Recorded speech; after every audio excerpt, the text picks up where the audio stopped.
they were rewarded with rank and title.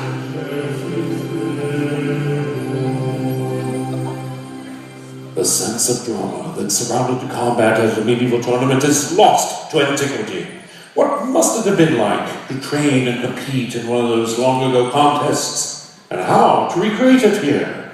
While the art of choreography lies at the center of stage combat, the crucial element is physical training. Although the armed combat itself is dangerous, the real risk for injury for our knights lies in the lack of preparation. Even with daily training, a knight here at His Majesty's castle will wait 6 months to a year before performing a fight in the Grand Arena. The weapons are real. Used centuries ago against opponents wearing suits of armor, their weight for use in our tournament is much reduced. They are made from lightweight yet durable titanium, and they remain both lethal and dangerous. My lords? The structure of all sword combat is composed of some very basic blocks and strikes. It is only when these simple factors are layered together can we recreate the drama and excitement of a medieval contest. These basic movements are the head strike,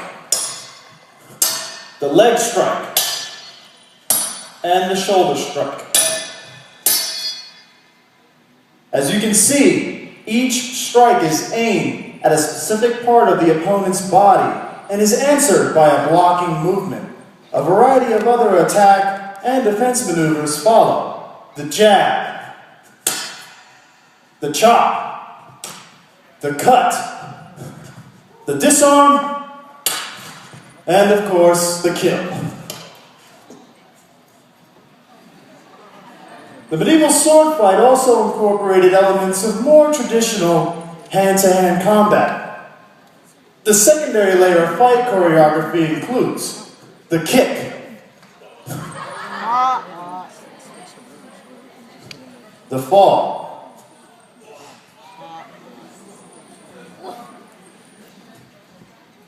and the flip. These points of choreography can now be layered in with the original series of blocks and strikes. In order to provide a sense of realism to the scene, we can use body position and combat stance to stalk the opponent, sizing up his strengths and his weaknesses. This realism can be used during the exchange of blows within the combat. Here, you can see the importance of reaction in stage choreography.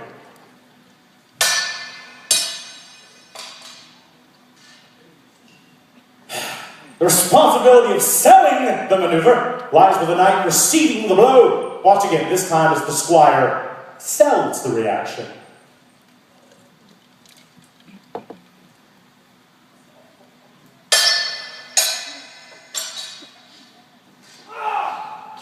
Every day here at the castle, the knights engage in practice and run-throughs of the entire fight. This helps promote muscle memory, but most importantly, safety. A knight must rely on his familiarity with the movements in case he's distracted for a split second. Perhaps, if you watch closely, you'll be able to identify many of the basic elements of fight choreography during this run-through.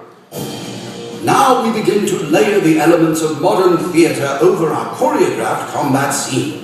Lights serve to fence in the combatants, highlighting the setting in which we want to focus your attention. The presence of a hazing effect lends a three-dimensional appearance to the lighting. Finally, a piece of music is added, one that suspends the listener in time and creates a feeling of urgency and danger. With the elements layered one on top of the other, the combat begins.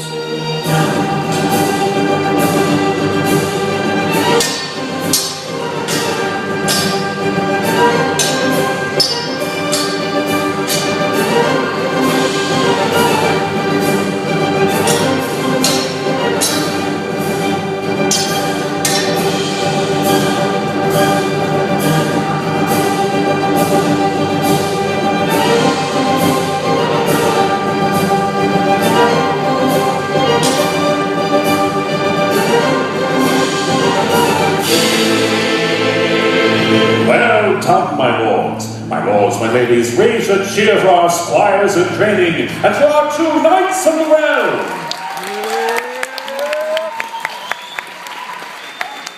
Just as in the medieval tournament, who wins each of the fights here at His Majesty's castle is determined by the level of training a knight has accomplished. Each fight has two sides that must be learned.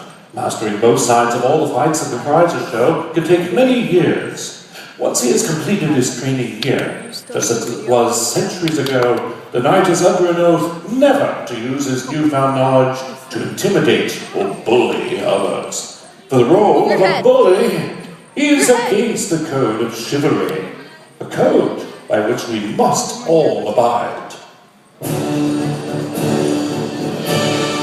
Let's test your knowledge on what we've just learned. How long does it take to become a knight at medieval times?